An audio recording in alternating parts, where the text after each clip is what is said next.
Sunday, October 23rd, 2016, Monaco 64, home of alternative economics and contrarian views.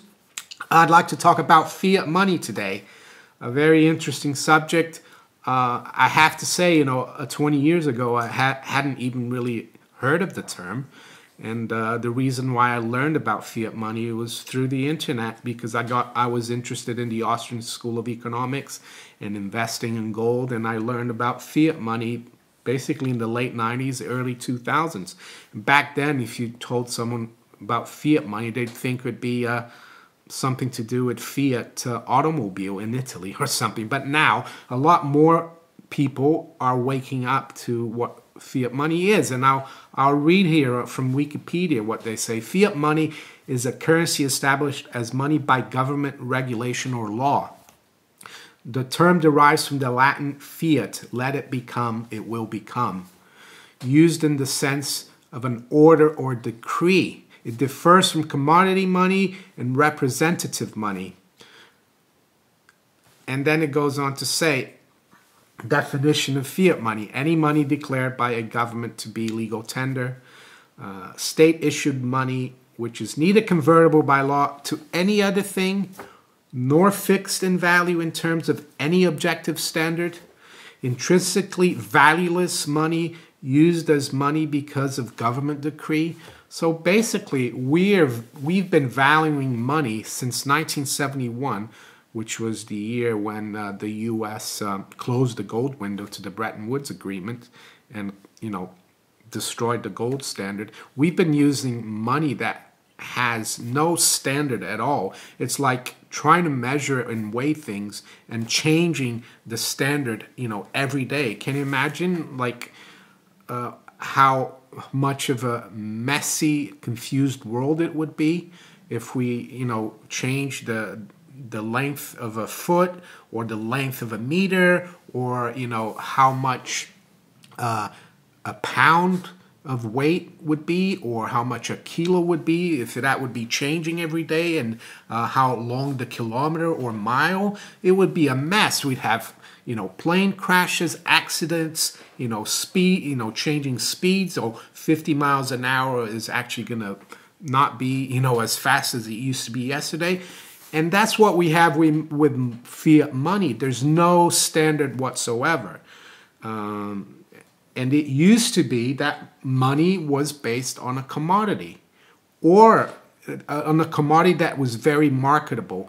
And what I mean by that, it's a commodity that everyone wants in exchange for something else. It facilitated indirect exchange. And with that, I'm going to go onto this book now, What Has Government Done to Our Money? And the Case for a 100% Gold Dollar by Murray and Rothbard. I recommend this book. It's not a long book. It's an easy read. It's under 200 pages. You can get it probably on Amazon, but also on Mises.org, Mises.org. That's the website for the Mises Institute, the Austrian School of Economics. And he was one of the most famous Austrian school economists, Murray Rothbard. He was an American. And so in Chapter 2, Money in a Free Society, I'm going to quote here. He's talking about the value of exchange. And he goes on to say, and I quote, "How did money begin? Clearly, Robinson Crusoe had no need for money. He could not have eaten gold coins.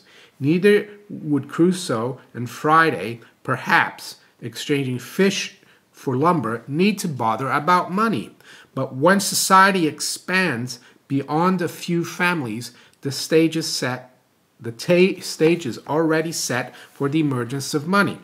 And he continues, to explain the role of money, we must go even further back and ask, why do men exchange at all?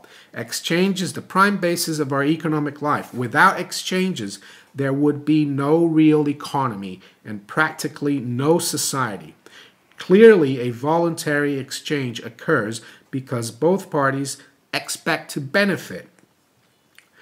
An exchange is an agreement between A and B to transfer the goods or services of one man for the goods and services of the other. Obviously, both benefit because each values what he receives in exchange more than what he gives up. Yeah, why would he exchange something, for something else if he didn't need the other thing more than what he's got? When Crusoe say exchanges some fish for lumber, he values the lumber he buys more than the fish he sells, while Friday, on the contrary, values the fish more than the lumber. From Aristotle to Marx, men have mistakenly believed that an exchange records some sort of equality of value. And if one barrel of fish is exchanged for 10 logs, there's some sort of underlying equality between them.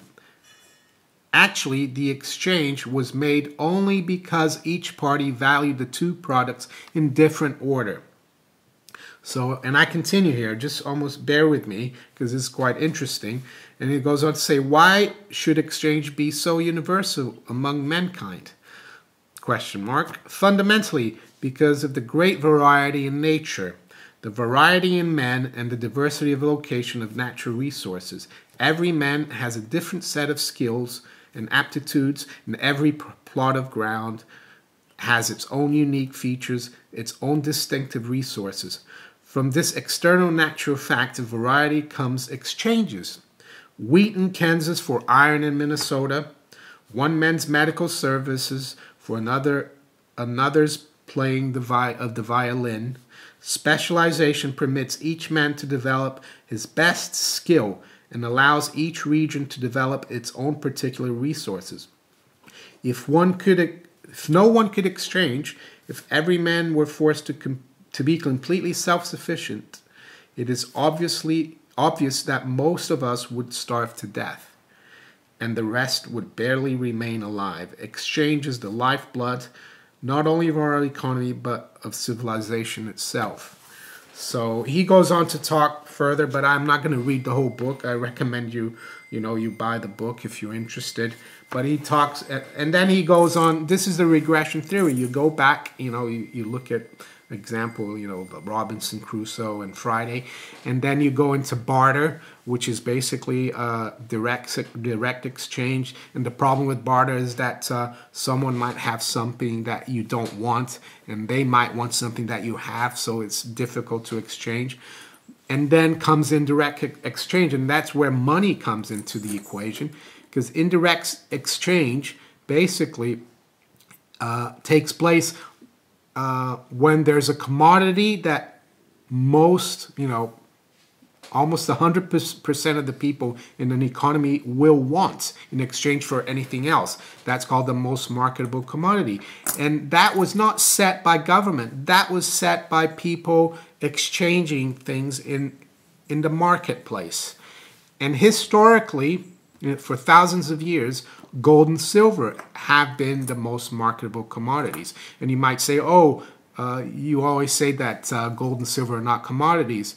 Well, they are monetary commodities, but they're not commodities that are not, that are basically used for direct exchange. They're the most marketable commodities. They're monetary commodities. Silver, of course, can also be used for other industrial uses, but gold basically is, I guess, more of a monetary commodity than silver. So what's happened in the last 100 years or so is that government has hijacked money, and it's kind of made it illegal for people to use whatever they want as money. And historically, of course, gold and silver are what people and civilizations, countries all over the world used as money. So to give you an example, I got a few different gold coins here. One is from France, 1860, and it says 20 francs. It's a 20 franc gold coin right there. And in the back you've got Napoleon III, Empire of France. So that was 20 francs gold coin. there was an exchange to the dollar only because of the weight of the coin and the nominal value they gave it. So before the euro, the money in France was called the French franc, which was derived from that. So it's a derivative. What we've got today, the euro is like a derivative of the French franc, and the French franc is a derivative of the gold franc. So you can see why, we're in the mess we're in today with fiat money. It's all derivatives. And just to prove to you that gold has been used all over the world, I've got here 10 gold rubles, 1899, and you've got Tsar Nicholas II here, and then you've got here the 10 rubles. That I'm not sure. It feels a little heavier than the 20 franc coin, so it's a little heavier than the 20 franc coin. Then we've got another 20 francs, and you say, well, why are you showing me another 20 franc? Why? Because this one is from Tunisie, 1901. So even in the colonies of France, they used real money, 20 Tunisian francs. Same weight as the French franc. So, honest weights and measures. So what else have I got? Holland, 10 guilders, 1932. There you go, 10 guilders.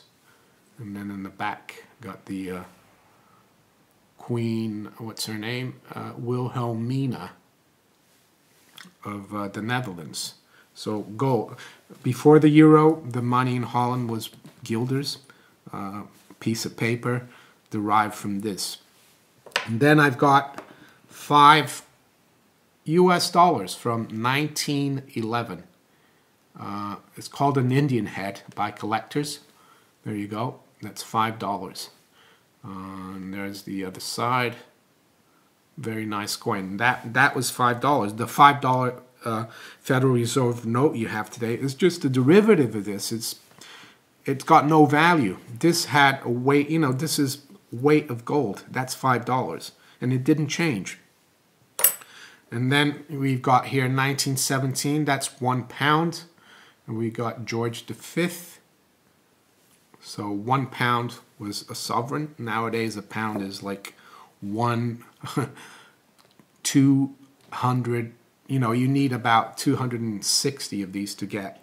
You need 260 pounds to get one of these. So you can see how, the pound of today is basically a derivative that's been hypothecated many times over.